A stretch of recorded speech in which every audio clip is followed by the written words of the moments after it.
я сейчас говорю, реально, кто войну прошел, если он даже не инвалид войны, чтобы вы знали, они не меньше пострадали, у них такие же болячки, просто они, да, так что, я думаю, здесь градацию не надо было делать, надо было делать, одновременно надо было всем поднимать.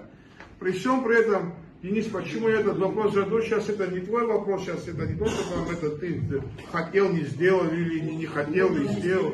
Дело не в этом, но, понимаешь, здесь в чем проблема? У нас прожиточный минимум, у нас 16 с чем-то, я насколько помню, правильно же? Правильно. Да. При всем при этом, самая большая выплата у вас 13 за героя, по-моему, так понял, да? Или за инвалида первой группы. Да.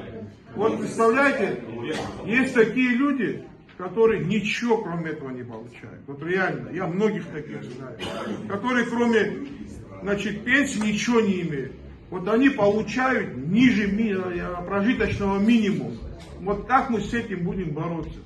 Более того, это в процентах, да, если даже вот прикинешь, это, ну, может 20-25%. При всем при этом мы свет подняли на 300%.